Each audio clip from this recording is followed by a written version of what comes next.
You are looking at a photograph. A face smiles back at you. You should know this person, this place, this moment, but you don't. A strange feeling washes over you. It feels like a memory, but it isn't yours. What is a memory? Is it a perfect recording of the past?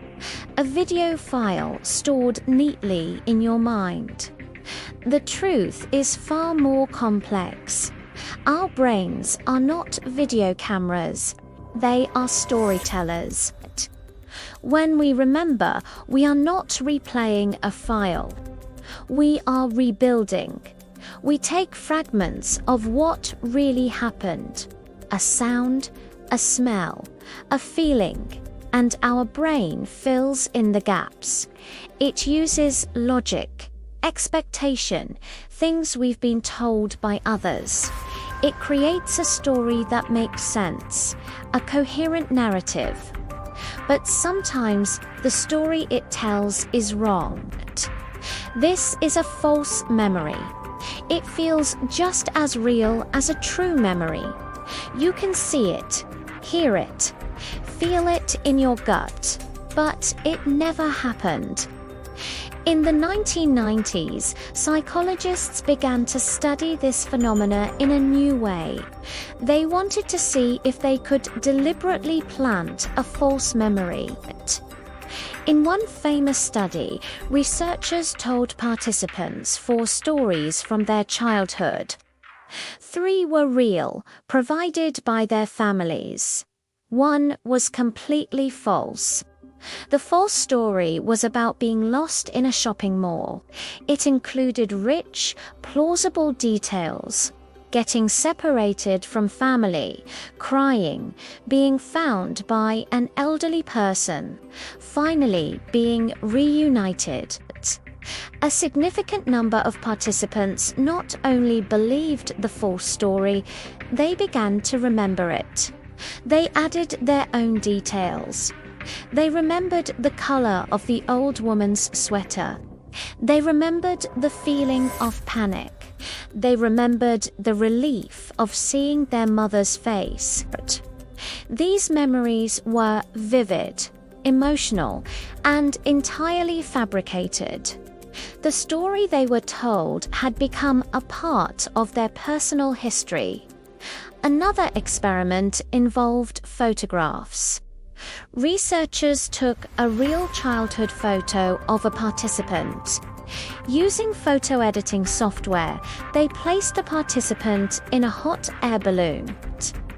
The doctored photo was shown to them. They were asked if they remembered this event. At first, most said no.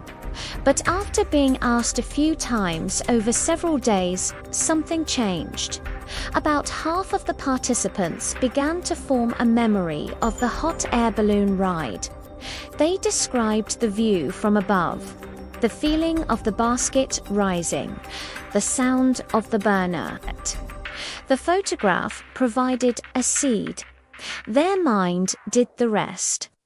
It built a memory around the image, a false memory that felt completely real. These studies show how suggestible our memory can be. The words of others, a single image, can rewrite our past. It's not about lying.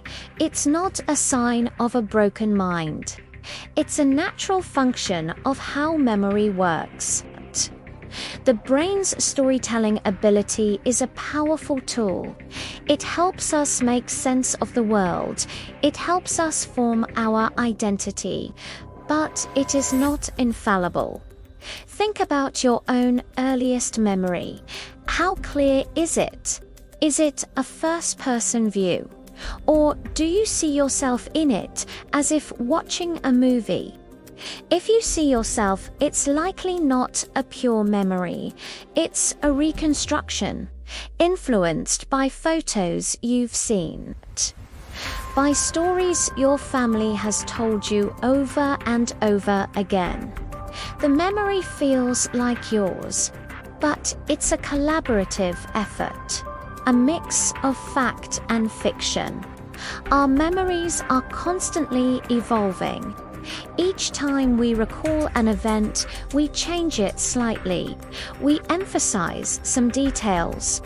We forget others. We weave in new information, new emotions.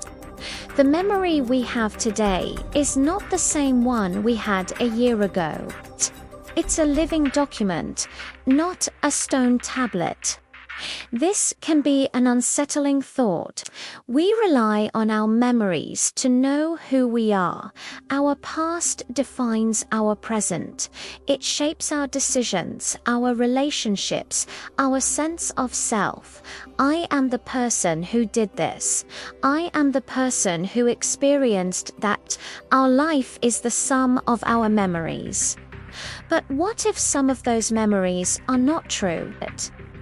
What if the foundations of our identity are built on stories? Stories our brain told us to make sense of the chaos. If we can't fully trust our own past, what can we trust? We see a photograph, a stranger's face, a place we've never been, and we feel a flicker of recognition, a ghost of a memory. Is it just a trick of the mind, or is it a sign of something more? A reminder that the line between reality and story is blurry, that the person you believe you are is a narrative, a beautiful, complex, and perhaps fragile work of fiction. If our memories can be so easily altered, so easily created from nothing, who are we, really? When you look back on your life, what do you truly remember? And what have you just been told?